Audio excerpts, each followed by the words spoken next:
When we talk about the discovery of new species, the stories generally involve scientists trekking out into remote habitats. But sometimes, new species aren't found in the wild at all. In fact, they're already familiar to us, appearing in pet shops, aquariums, and even in our own homes. In this video, we're taking a look at 20 animals that were discovered in the pet trade.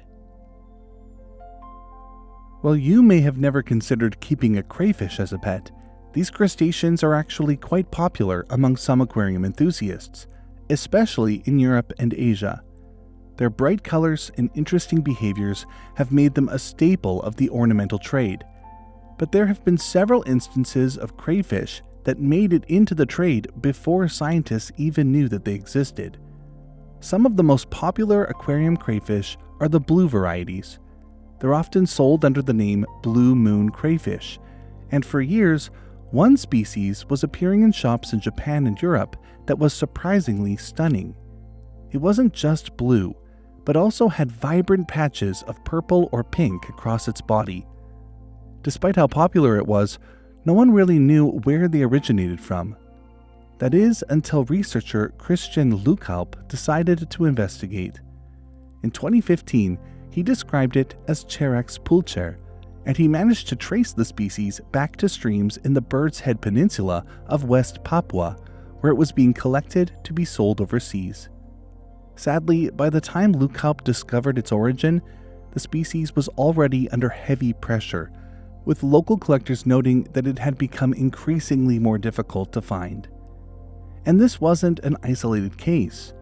Back in 2006, another unusual crayfish began circulating in the hobby, this one being mostly shades of orange, black, and sometimes blue. Again, aquarists knew about it first, and later Leuckalp was able to tie it to wild populations also in Papua. He formally described this species as Cherax holthuisi. There was also the orange-tip crayfish, which traders had been exporting since at least 2006, and was well known in the aquarium trade. The species is easily recognized by the bright orange on the tips of its claws. In 2015, nearly a decade after it became popular among aquarists, it was finally scientifically described as Cherax snowden. And even still, new species of crayfish are being described from within the pet trade. Cherax pulverulentus, the dusty crayfish, was described earlier this year. Just like the others, it was being encountered in tanks and shops well before scientists ever saw it in the wild.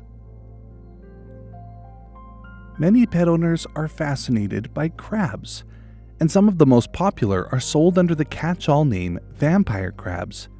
The various species earned their nickname because of their glowing yellow eyes set against dark purple or black shells, often having vibrant pops of color. Unlike most crabs in the aquarium hobby, vampire crabs are mostly land dwellers, only needing water for breeding, which has made them even more popular.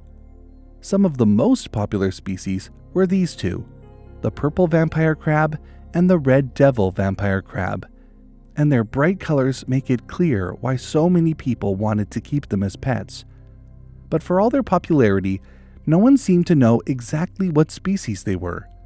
They weren't described in any scientific literature, and no one could pinpoint the exact locations they originate from in the wild. Just like with the crayfish, it was Christian Leuckalp who realized that these crabs represented something undescribed by science. In 2015, he and his colleagues tracked both of these species down and described them as Geosesarma dennerle and Geosesarma hagen. It turned out that both originate from separate river valleys on the Indonesian island of Java. And it isn't just vampire crabs that have been discovered in the pet trade.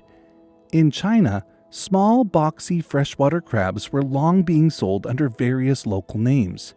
They had an unusually square carapace and compact build, which made them look different from the more familiar crabs that were in the trade. For years, nobody could connect the animals in the pet shops to any described species, but in 2018, researchers recognized them as a new species. They were being collected from Guangdong province in southern China, and were formerly described as Yuebeipotamon calciatile.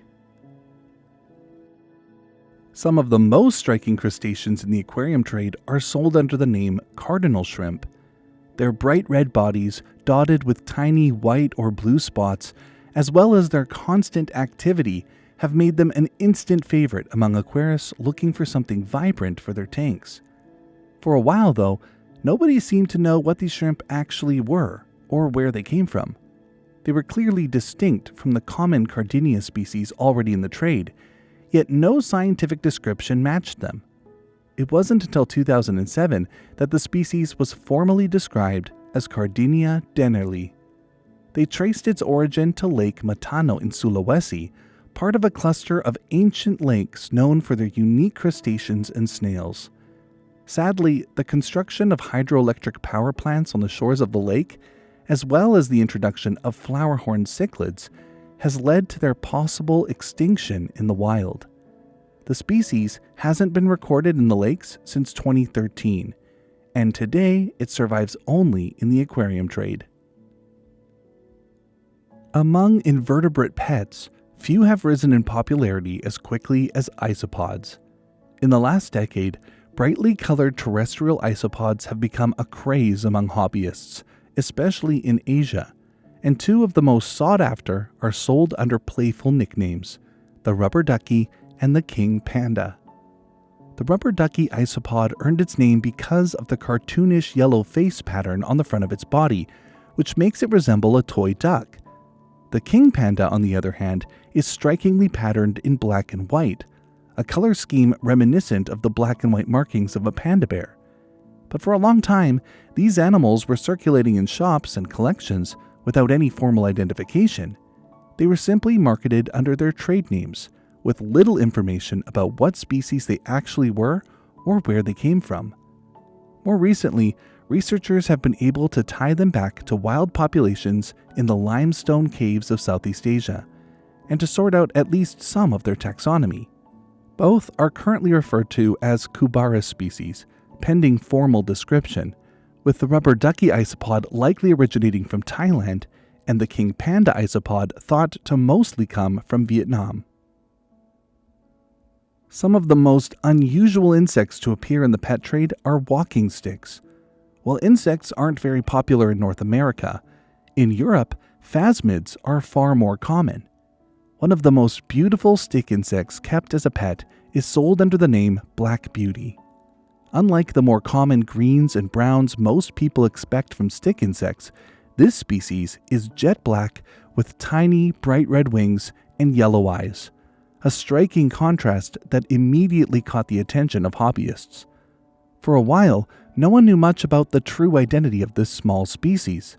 Specimens were already being kept in captivity before scientists gave it a proper scientific description. In 2005, the species was formally named Peruphasma schultei. Researchers traced it to a single patch of dry forest near the city of Tarapoto in northern Peru. It turned out that the range of the black beauty stick insect is highly restricted, with the species surviving only in a tiny area that's threatened by deforestation. That tiny range helps explain why it took so long to appear in the scientific literature. While they may strike fear for some people, tarantulas have long been popular in the exotic pet trade, and at least two spectacular species have been discovered already circulating as pets. One was being sold under the name Caribbean diamond tarantula. While at first glance it may appear gray or brown, closer inspection reveals its shimmering iridescence that shifts from green to purple. For years, hobbyists in Europe kept and bred it without knowing its true identity, and it wasn't until 2016 that researchers formally described it as Tapinauchenius rasti, tracing it back to the island of St. Lucia in the Caribbean.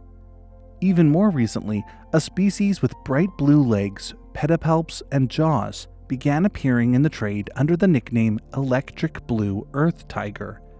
Its bright colors made it an instant sensation among keepers, but again, no description existed in the scientific literature. It wasn't until 2022 that researchers in Thailand published its formal description, naming it Chilobrachys natanicharum, a newly documented species from mangrove and evergreen forests in southern Thailand. Researchers warn that the threatened habitats, restricted ranges, and ongoing collection of these tarantula species from the wild could pose a serious risk to their survival. The electric blue earth tiger in particular is at risk, as captive breeding populations have yet to be well established. Freshwater aquariums are filled with colorful species, but some fish that are well known in the trade today only received scientific attention after they were already well established among hobbyists. For example, the galaxy Danio, which is one of the most dramatic discoveries of the past 2 decades. When it first showed up in aquariums in 2006, aquarists were stunned by its tiny size, deep blue body covered in star-like spots, and red fins. It was initially called the galaxy rasbora in the trade, but researchers quickly realized that it represented an undescribed species of Danio. Within a year, it was formally described as Danio margaritatus. The species comes from small highland ponds in Myanmar, and heavy collection at first nearly wiped out the wild population. Thankfully, commercial captive breeding soon became widespread, easing pressure on the wild fish. Another is the Redtail Garra, a small algae-eating fish with a bold red tail, a horn-like projection on the nose of the males, and a sucker-like mouth that allows it to cling to rocks in fast-flowing streams. It comes from Thailand, and it first appeared in the pet trade in the early 2000s. It was admired for its striking colors and its usefulness as a tank cleanup fish, but for years it circulated simply as a Redtail Garra without any formal classification. It wasn't until 2017 that ichthyologists finally described it as Garra panitvongi. The Celebes Rainbowfish is one of the earlier species to be brought into the international fish trade. First exported from Sulawesi, Indonesia in the 1930s, it became popular for its delicate, translucent body marked with blue stripes and long filamentous fins. It was being kept as a pet for several years before it was described as Marosatherina ladigesi in 1936. It remains a staple of the hobby, but wild populations are under threat from pollution and habitat loss. Saltwater fish are even more colorful, and there are a wide variety of brightly colored fish available for the home aquarium. But collectors don't just target specific species. Sometimes they catch whatever fish they come across that looks appealing. In this way, a few fish have made it into the hobby before scientists got a chance to describe them. One example is the golden basslet. Closely related to the commonly kept royal gramma, this species is mostly golden yellow, with brilliant patches of purple on its fins and belly. Collectors in Cuba had been catching and exporting it for the aquarium trade, where it was prized for its rare coloration. Yet for decades, it remained undescribed. It wasn't until 2010 that ichthyologists officially named it Gramma de Jongi, and the species is endemic only to the waters around Cuba.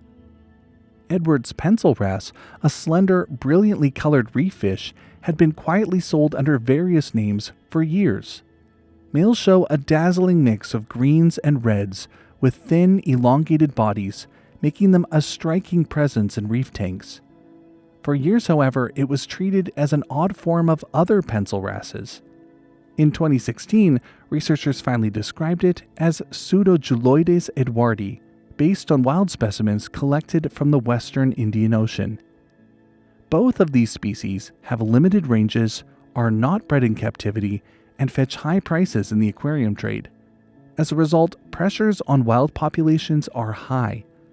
Neither species has yet to be assessed by the IUCN, and their relative abundance or rarity remain unknown. And it isn't just fish and crustaceans that are collected for the aquarium trade. Among reef keepers, large polyp stony corals are especially prized, and one of the favorites has long been traded under the name Blastomussa. Its oversized fleshy polyps come in vivid reds, greens, purples, and yellows. This particular species was popular in home aquariums well before it was described in 2019 as Blastomussa vivida, and by then it had already been propagated in captivity around the world. Among amphibians, few are as striking as the emperor newt, with its jet black body, vivid orange ridges running down its back, and bright orange tail. Its vivid coloration quickly made it popular among amphibian keepers, but as it grew in popularity, very few people noticed that its taxonomy hadn't actually been sorted out. More and more people were keeping them, but no one even seemed to know what part of the world the newts had come from. It wasn't until the 1990s that researchers confirmed that the species came from the Yunnan province of southern China, and they named it Tylodotriton shanji. Researchers later noticed that more emperor-like newts were turning up in the pet trade, and that they weren't all variations of the same species, but several different, undescribed species that were being lumped together. Since then, new species have been split from the Tylodotriton shanji complex, with their first clues often coming from specimens already in captivity. Something similar happened with the crocodile lizard. For over a century, this strange semi-aquatic reptile was thought to live only in southern China. But then animals started appearing in the reptile trade, being sold as coming from Vietnam. At first, those claims were met with skepticism. After all, the species wasn't officially known to come from there. Yet the presence of these animals in collections couldn't be ignored, and it prompted researchers to investigate. Field surveys eventually confirmed that there are wild populations in northern Vietnam. In 2016, scientists showed that the Vietnamese lineage was distinct enough to warrant recognition as a separate subspecies, Sinosaurus crocodilurus vietnamensis. With a tiny range confined to a handful of forested streams and facing threats from habitat loss and overcollection, it's now considered highly endangered. The pet trade has helped bring some incredible species to light, but it also raises important questions. Are the animals we buy in a pet shop or from a hobbyist being bred in captivity, or are they taken from the wild? And if they are wild caught, is that practice sustainable? Keeping pets can be incredibly rewarding, but it also means being responsible. We need to make sure that the animals that we enjoy as pets aren't disappearing from their habitats in the process, because our desire to keep a pet should never come at the cost of a species' survival in the wild. I need to say a special thanks to my patrons, especially one of my newest patrons, Stefan L., who requested this week's topic. Without the ongoing support of these fine people, I wouldn't be able to produce a video like this every week. If you want to support the channel, consider joining us on Patreon. The link is in the video description below. Or consider becoming a member here on YouTube by hitting the join button below the video. Members get access to exclusive perks like early video releases, special badges, and custom emojis to use in comments. Your support helps me keep making the best content that I can. Thanks for watching, and I'll see you next time.